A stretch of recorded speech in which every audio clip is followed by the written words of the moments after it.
오늘 이 말씀을 읽으면서 떠오른 혹시 그림이 있나요?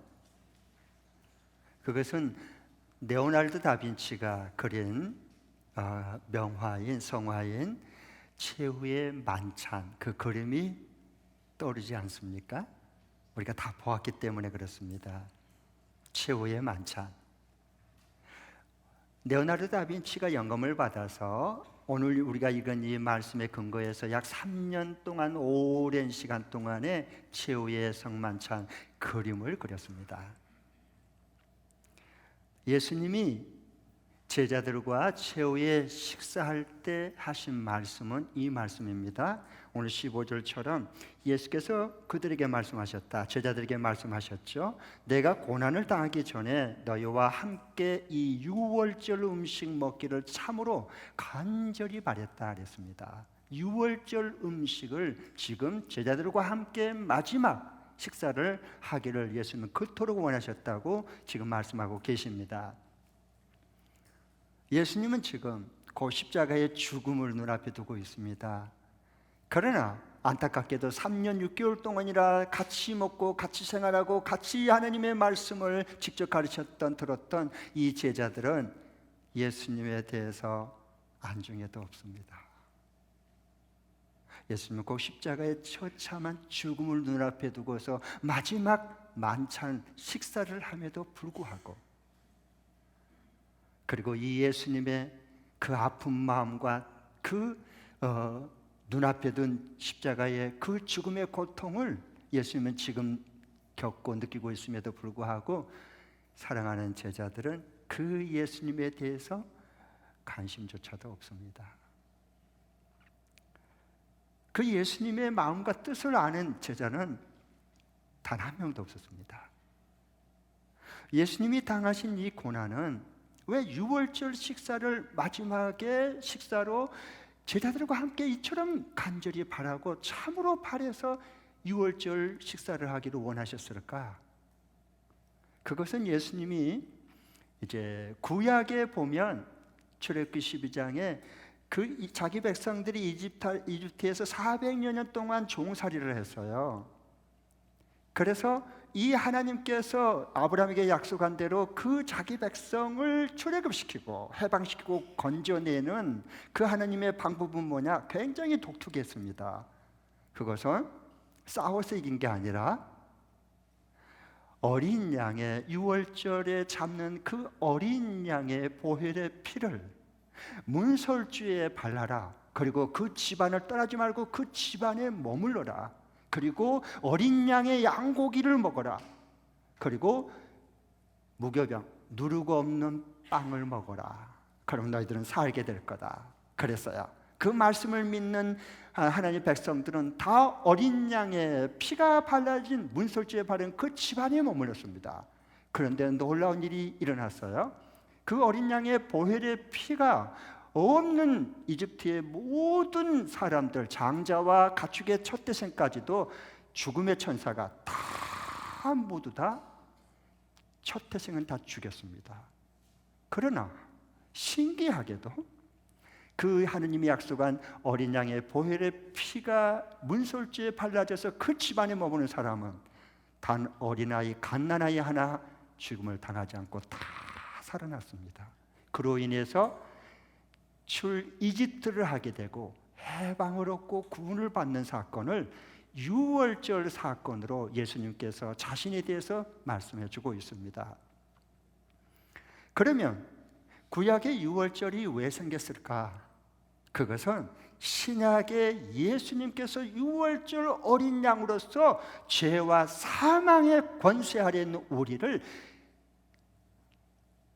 엑소더스, 출애굽시킬 거다, 구원시킬 거다, 해방시킬 거다 라고 하는 그 예수님이 어린 양으로서 보혈의 피를 흘리고 어린 양의 무고병, 누르고 없는 죄 없는 어린 양의 몸, 예수님의 자신의 살과 피를 마지막 최후의 만찬을 통해서 자기 백성을 구원할 것을, 성취할 것을 여기서 말씀해 주고 있습니다. 그래서 예수님이 그토록 마지막 죽음을 눈앞에 두고 십자가에 그 처절한 보혈의 피와 몸이 찢길 것을 눈앞에 두고 지금 구약의 출애굽 예언한 대로 지금 성취할 시간이 눈앞에 온 것입니다.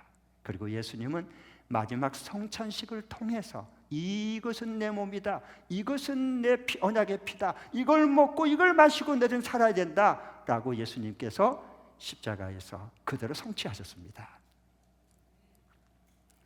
예수님은 이 제자들과 마지막 고별 성찬, 이것은요, 제자들은 그 예수님의 마음을 몰랐습니다. 예수님의 심정을 전혀 몰랐어요. 그냥 떡과 잔을 주니까 6월절 지키기 위해서 그냥 떡과 잔을 먹는데 정신이 없었고요, 그 제자들은 예수님을 열심히 따르고 충성스러운 일한 그 속에 꿍꿍이 속이 있는 거예요. 그게 뭘까요? 다 제자들이 각자가 계산하고 있어요. 주판을 튕기고 있어요. 자기 이익을 위해서 하는 거예요. 그게 뭘까요?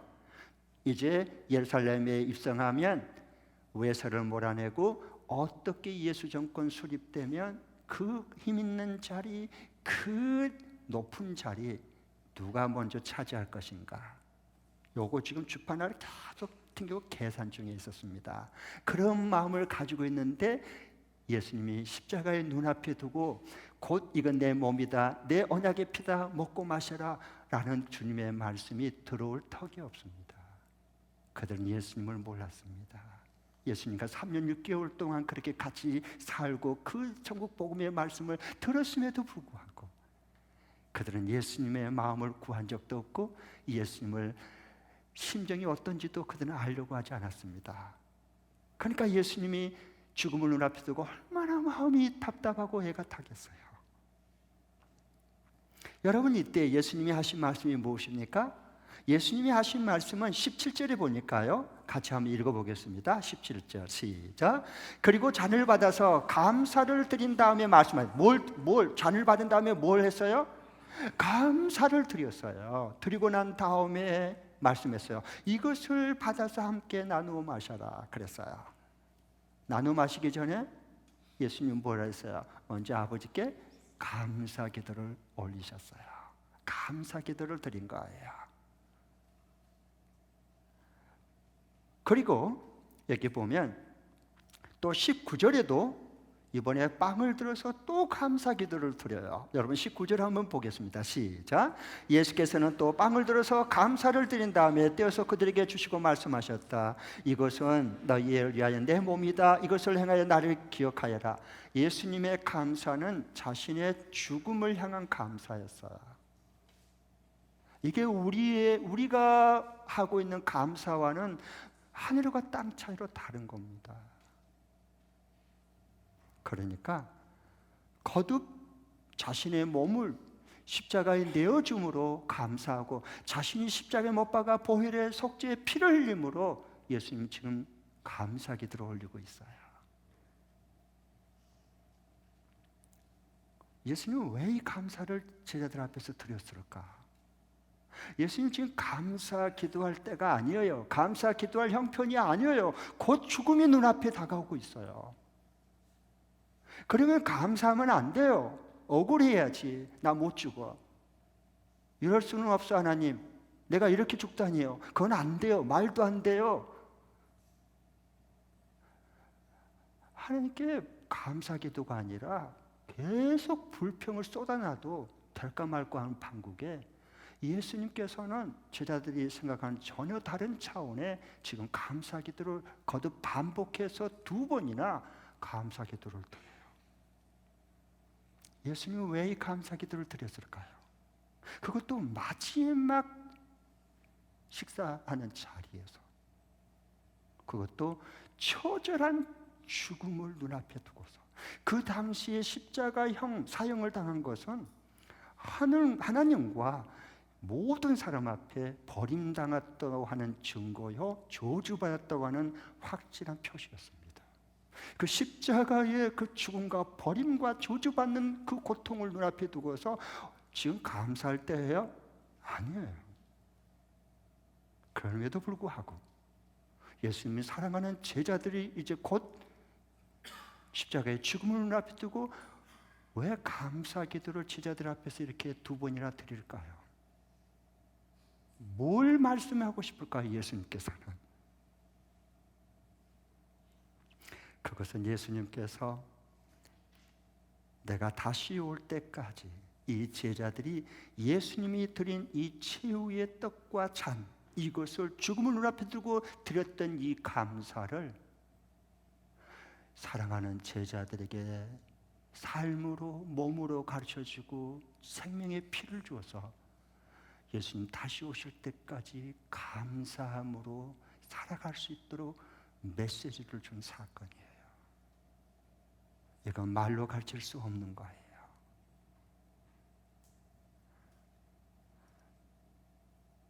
그래서 최후의 자신의 만찬을 통해서 죽음을 눈앞에 두고서도 아버지 앞에 거듭거듭 감사 기도를 드린 거예요. 이게 예수님의 감사입니다. 우리가 예수님 안에 예수님을 알면 우리가 예수님 믿고 죽는 것도 감사할 수 있습니다. 왜? 주 안에 죽는 자는 복이 있기 때문에 그렇습니다. 그러면 지금도 예수님이 계속 되기를 원하는 그 예수님의 감사가 뭘까? 사랑하는 제자들에게, 또 영혼을 구원하게 제삼는 우리 목자 목녀들에게, 교육 목자들에게, 우리 목장 식구들에게 예수님이 지금도 성령을 통해서 우리에게 제자, 그 당시 제자뿐만 아니라 우리에게도 거듭거듭 이 예수님의 감사가 지속되기를 원하고 그 감사가 계속해서 꽃피우기를 주님이 원하셔서 최후의 만찬 때에 죽음을 앞두고 이 감사 기도를 드렸는데, 그러면 지금도 예수님이 계속되기를 원하는 감사는 두 가지입니다. 첫 번째로는 주의 몸을 잊지 않는 감사입니다. 예수님의 몸을 잊지 않는 감사예요. 그래서 오늘 19절에 보면 예수께서는 또 빵을 들어서 감사를 드린 다음에 떼어서 그들에게 주시고 말씀하셨다. 이것은 너희를 위하는 주는 내 몸이다. 이것을 행하여 나를 기억하여라. 예수님을 기억하는 게 뭐예요? 예수님 마지막 내가 너희를 살리고 구원하기 위해 내 몸을 준 것을 나는 기뻐하고 감사한다. 이 감사를 기억하라는 겁니다. 이것을 기억하고 이 감사를 행하라고 하는 겁니다. 단순히 성찬식만 하고 끝내라는 얘기가 아닙니다. 주의 몸을 잊지 않는 감사가 우리 주님이 그토록 바라시고 원하시는 감사입니다. 나는 날 위해, 내 자신을 위해 몸까지 내어주신 그 예수님의 몸을 잊지 않는 감사가 우리의 남은 생 가운데 계속 솟아날 수 있기를 축복합니다. 아멘. 그리고 두 번째 감사는 뭘까? 예수님이 우리를 향해서 이 떡과 잔을 받아 먹고 마시는 우리를 향해서 주님이 그토록 원하시는 감사는 어떤 감사일까? 그것은 주의 피를 잊지 않는 감사입니다. 주의 피, 언약의 피, 그 보혈의 피를 잊지 않는 감사를 주님은 그토록 우리에게 원하십니다. 그래서 예수님의 감사는 내 죄를 깨끗게 하려 보혈의 피를 흘리신, 언약의 피를 흘리신 그 귀한 주님께서 이 예수님을 믿는 자는 누구든지 반드시 구원을 얻는다 하는 이 언약의 피를 예수님께서 피로, 마지막 흘리신 예수님의 피로 증거해 주신 것입니다. 그래서 오늘 우리가 이 떡을, 예수님의 살을 먹었고, 그러면서 우리는 하나님 앞에 감사한 겁니다. 예수님의 감사가 나오기를 우리는 기도했습니다. 우리 이어서 예수님의 언약의 피, 이 잔을 우리는 예수님의 보혈의 피를 마심으로 우리는 예수님이 감사했던 그 감사가 우리의 삶 가운데 나오기를 우리는 기도했던 것입니다. 이것을 자기를 살피고 난 후에야 이 떡과 잔을 마시고 먹여야 된다, 예수님이 그래서 강조해 주신 거예요.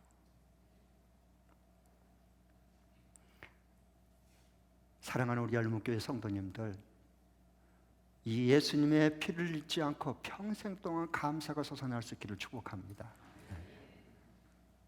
그래야 우리가 행복하고 천국을 살지 않겠습니까? 주님과 함께함을 경험하고 살고 있지 않겠습니까? 만일 경우에 우리가 예수를 믿는다고 하고 떡과 잔의 성찬식에 참여했다 하면서 이 예수님의 감사를 잃어버리면 어떻게 되느냐? 그러면 결국 예수님의 이름을 팔아먹는 자가 됩니다. 예수님을 생활 가운데 배신하는 가룟 유다가 되는 거예요. 그래서 넘어집니다. 실족합니다. 주님을 떠납니다. 가룟 유다처럼. 그렇게 예수님께서 저와 여러분을 사랑하셔서 지상의 마지막 사역은 뭐냐?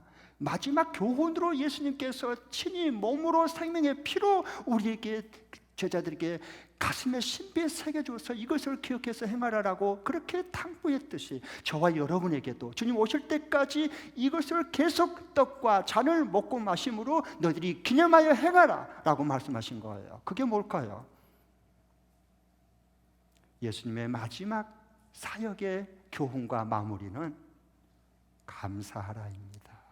너희들이 내 몸을 인하여 감사하고 너희들이 나의 흘리신 그 피를 인하여 너희들은 감사하라. 내가 다시 이 땅에 찾아올 때까지, 주님 다시 오실 때까지 이 주님의 몸을 인하여 주님의 피로 인하여 감사할 수 있기를 축복합니다. 예수님의 감사함이 나올 수 있기를 축원합니다. 이게 예수님 믿는 겁니다. 예수님이 함께한 사람 증거입니다. 여러분, 그래서 평생 잊지 말아야 할 그 감사가 여러분에게 있습니까? 우리가 평생 예수 믿는 예수님 안에 거한 사람은 평생 잊지 말할 게 세 가지가 있어요. 하나는 부모님의 은혜에 대한 감사입니다. 부모님의 은혜에 대한 감사예요.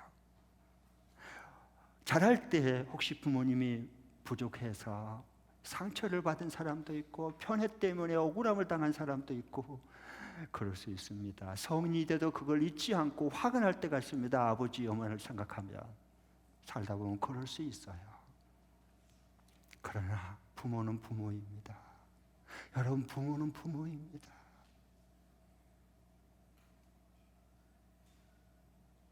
비록 부족한 내가 원하는 부모가 아닐지라도, 비록 부모님이 부족한 점이 많을지라도 나를 이 땅 위에 낳아준 것만 해도 감사하지 않습니까? 부모가 나를 낳아주지 않으면 내가 어떤 이 땅 위에 내가 지금 살아갈 수 있겠습니까? 그리고 부모가 부족했지만 부모님 나름대로는 사랑해서 나를 키워보려고 애를 썼습니다. 혹시 부모님 때문에 아직도 마음에 큰 상처가 있는 사람은 오늘부로 떡과 잔을 마셨으니 주님께 용서받은 자답게 용서를 선언하시기 바랍니다. 아버지 어머니를 용서해 주세요. 그리고 더 나아가서 그 부모님의 은혜에 대해서 감사하시기 바랍니다. 전화 한 통화도 한번 오늘 전화하시기 바랍니다. 아버지 어머니 고맙다고, 날 키워줘서 고맙다고, 얼마나 기쁘겠어요. 그리고 여러분, 우리 자녀들 사랑하죠? 우리 자녀들이 내가 아버님, 어머님께 하는 그것을, 그 은혜에 감사하는 모습을 보고 우리 자녀들이 자랍니다. 내가 삶으로 가르쳐준 것처럼 우리 자녀들이 이 다음에 나에게 똑같이 그대로 할 겁니다. 우리 자녀가 잘 되도록 하기 위해서라도 부모의 은혜에 감사하는 표현을 하시기 바랍니다. 살아계실 때 부모님이 항상 살아계시지 않습니다. 항상 건강하지 않습니다. 항상 귀가 들리는 거 아닙니다. 전화 받지 못할 때가 고도입니다. 그래서 부모님을 향한 감사입니다. 두 번째로는 우리 그리스도인으로서 감사한 것은 은혜를 입은 자들에 대한 감사입니다. 여러분, 내가 잘나서 모든 것을 이렇게 사는 거 아닙니다. 알고 보면 내가 어렸을 때부터 좋은 스승이 있었습니다. 하나님이 만나게 해준 사람이죠. 또 좋은 친구를 하나님께 붙여주셨습니다. 그리고 좋은 영적인 리더를 하나님께서 통해서 기도해주고 말씀을 계속해서 공급시켜줬습니다. 내게 은혜를 베풀어 준 분을 감사히 여기십시오. 그리고 고맙다고 표현해 주십시오. 내가 행복합니다. 내게 감사함이 개발됩니다. 그러면. 그리고 마지막 가장 우리가 잊지 않고 감사할 분이 있습니다. 그분은 예수 그리스도이십니다. 하나님의 아들 예수 그리스도이십니다. 그분은 내가 죄인 되었을 때 나를 위해 몸을 내어주시고 보혈의 피를 흘리셔서 나를 사랑해 주시는 그 증표로서 그는 우리를 구원시켜 줬습니다. 제 용서함을 줬습니다. 내가 하나님과 원수 됐을 때 주님이 나를 위해 십자가에 나의 죄를 짊어지고 몽땅 저주와 심판과 재앙을 다 받고 우리를 살려냈습니다. 그분이 우리 예수님이십니다. 그래서 조금 전에 우리가 이 주님의 몸을 먹었고 주님의 보혈의 피를 마셨습니다.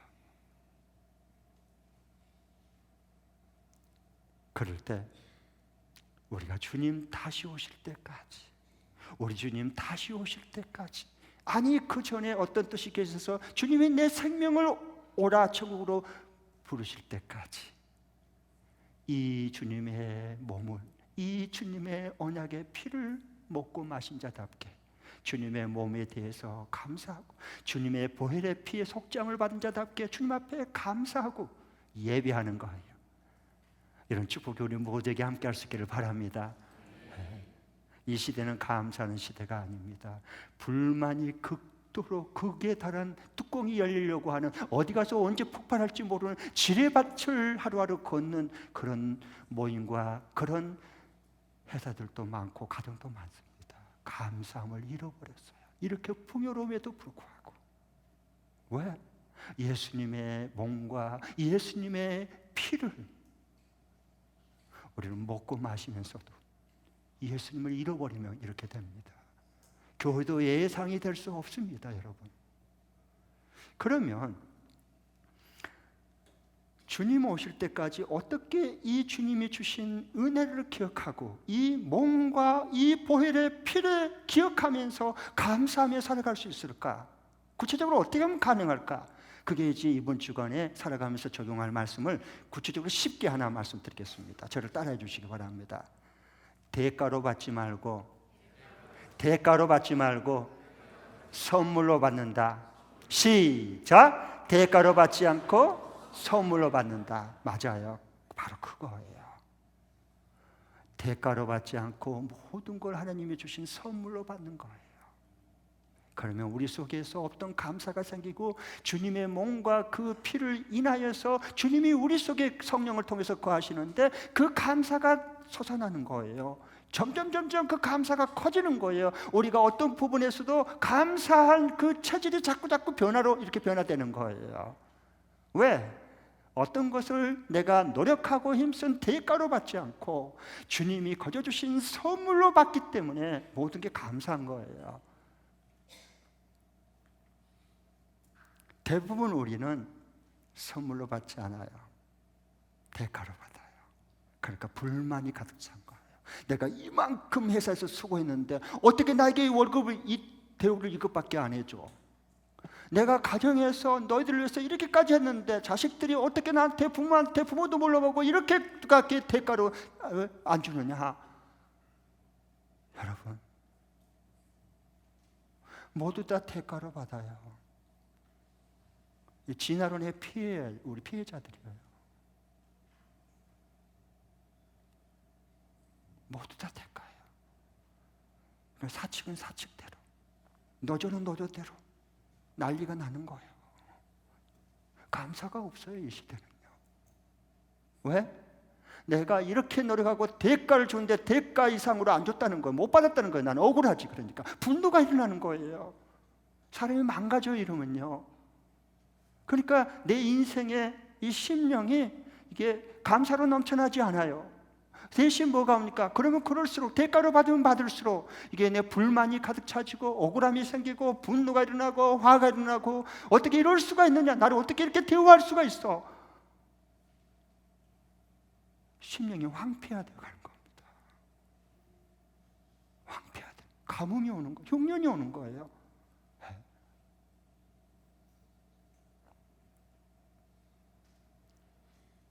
그러니까 내가 이제부터 자꾸 연습을 해야 돼요. 그렇지 않들었어요.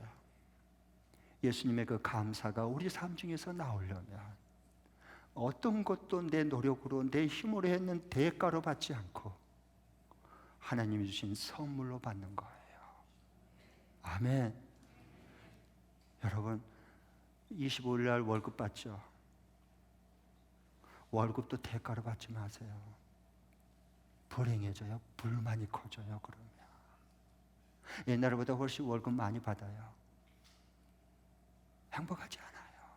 불만이 더 커져요. 왜? 내가 노력한 대가로 받으면 그래요. 그러나 여러분 이번 달부터 내가 결정하고 내가 월급을 받을 때 내가 대가로 받지 않고 내가 감사는 선물로 받겠다, 사례비로 받겠다라고 하면 감사가 7배, 10배가 돼요. 달라져요. 달라져요. 한번 해보실래요?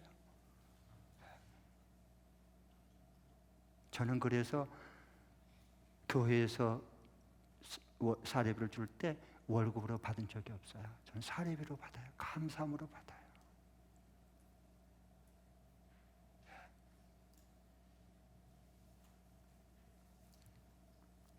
예수님께서 사랑하는 제자들에게 하나님 나라의 신비함을 알려주고 싶어서 마태복음 20장에 보면 이런 비유를 했어요. 포도원 품꾼의 비유라고. 천국은 마치 이와 같다. 그 포도원의 품꾼과 같다라고 얘기를 해주셨어요. 그러면서 뭔 얘기냐면 간단히 말하면 이런 얘기예요. 어느 포도원 주인이 있는데 일당 노동시장에 인력시장에 가서 이게 이제 사람에게 이렇게 하루 일해달라 그래서 일당을 정해요. 그래서 그 당시에는 한 데나리온 품삯을 줬어요. 그래서 아침 6시에 일찍 가니까 사람들이 딱 기다리고 있는 거예요. 우리 포도원에 오늘 일해서 일을 해라. 그럼 내가 하루 종일 일하면 내가 한 데나리온 품삯을 주겠다. 그렇게 약속을 하고 먼저 와서 일했어요. 그 다음에 몇 번 갔는데 또 이제 했어요. 마지막 6시면 일이 마무리가 되는데 5시, 오후 5시, 1시간 일 마무리 5시 됐을 때 인력시장에 갔더니 지금 되고 놀고 있는 사람이 있어. 왜? 자기를 데려가고 써준 사람이 없으니까. 오늘 07판이에요. 그런데 이 자비로운 주인이, 포도원 주인이 가서 너 와서 포도원에 오늘 일을 해라. 그러면 상당한 거기에 맞게 내가 돈을 주겠다. 너무 고마운 거 오늘 화탕 칠 줄 알고 그런데 세상에 이 주인은 뭐 계산도 못 하나 봐. 그래서 아니 1시간 남겨두고 쓴 사람이 어디 있어. 오자가자 끝날 텐데. 그런데 1시간 일을 하라는 거예요. 그리고 난 다음에 하루 6시가 됐을 때 다 일을 마치고 맨 나중에 1시간 일한 그 노동자부터 오라 그러더니 사람들이 다 보는 앞에서 한 데나리온, 1시간 일인데 하루 일한 것처럼 한 데나리온을 주는 거예요. 얼마나 기쁘겠어요. 그 주인이 얼마나 고맙고 감사하겠어요. 그러니까 이제 맨 처음에 아침 6시 와서 종일 내 땡볕에서 근로조건도 안 좋고 땡볕. 그 다음에 근로시간이 길어. 네, 12시간 일했어. 그러니까 이 사람들이 생각하는 거 머리가 푹푹 돌아가고 계산이 돌아가요. 저 사람 1시간 와서 일했는데 한 데나리온 하루 품삯 줬으니까 우리는 저 12배 주겠구나.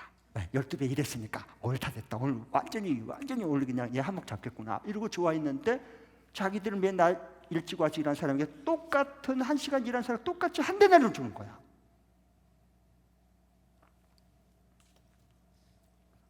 완전히 열받아 버렸어요. 이럴 수는 없어.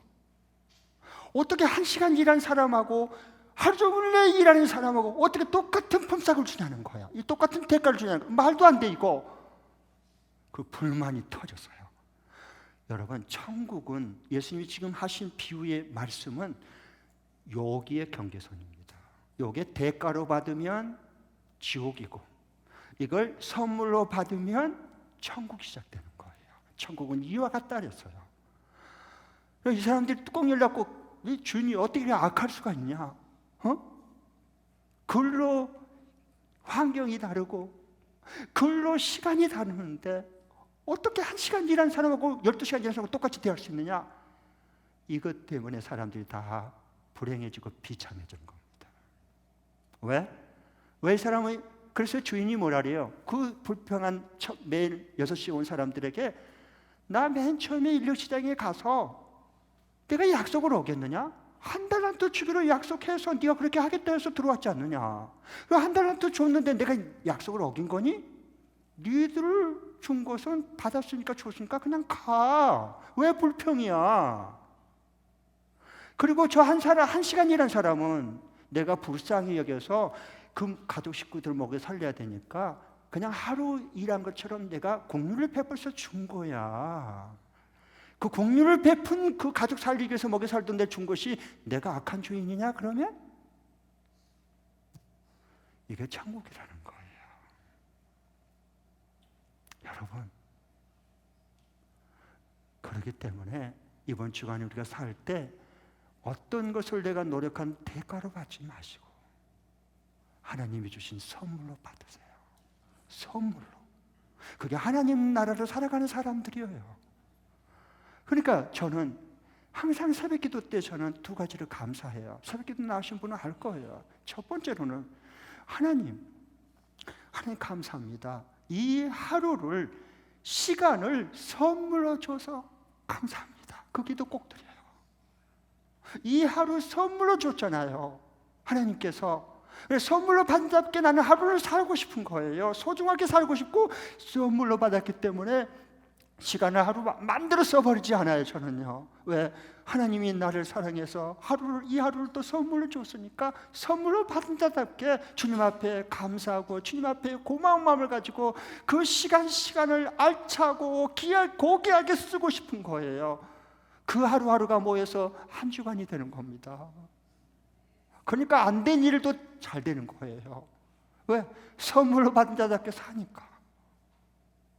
그리고 또 다른 한 가지는 이 하루를 하나님 선물로 줘서 감사합니다라고 감사기도 드리고, 또 다른 하나는 하나님 저에게 영원한 생명을 주셔서 감사합니다. 영원한 하나님의 생명을 주셔서 감사합니다. 이건 돈으로 살 수 없어요. 예수님이 친히 몸과 피를 내어주심으로, 십자가에 죽으심으로 주님이 나에게 거저주신 선물이고 구원이에요.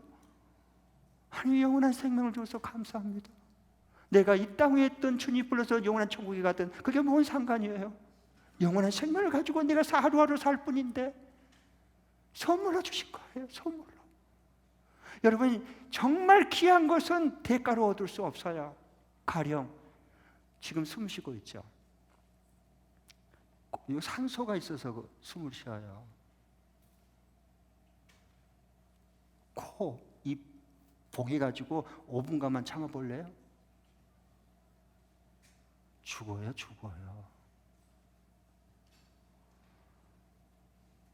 공기는, 산소는 선물로 준 거예요. 우리 인생에 정말 살아가는데 가장 중요한 것들은 다 선물로 줬어요. 여러분, 자녀도 선물로 받으면 달라요. 자녀는 선물로 받은 사람이 우리 성도 중에 꽤 있더라고요. 그런데 제일 어려운 게 배우자는 선물로 받던 사람 나 지금까지 한 번도 못 듣고 앞으로 주님 오실 때도 못 들을 것 같아. 내가 너무 안타까워. 에? 선물로 배우자도 하나님이 선물로 줬어요. 왜? 짝져 줬으니까. 아셨어요? 그런데 왜 이 인간은 이렇게까지 나를 힘들고 찌르고 이렇게까지 왼수가 됐을까? 나를 좋은 그릇으로 깎아가는, 연단시키는 도구야. 그것도 선물이요. 할렐루야. 모든 걸 여러분 선물로 받아보세요. 정말 감사하잖아요. 기쁘잖아요. 천국이 임했잖아요. 그런데 우리가 자꾸 대가로 생각하는 거예요. 내가 이만큼 했는데 어떻게 이거밖에 안 줄 수 있느냐? 이렇게 대우를 나는 잘못할 수 있느냐? 그러니까 지옥의 삶을 살아가는 겁니다. 똑같은 환경임에도 불구하고, 조건임에도 불구하고 내가 이렇게 이걸 대가로 받느냐 아니면 선물로 받느냐가 이렇게까지 우리 인생의 모든 것을 뒤바꿔 놓는 거예요. 차이를 이만큼 많이 내게 하는 겁니다.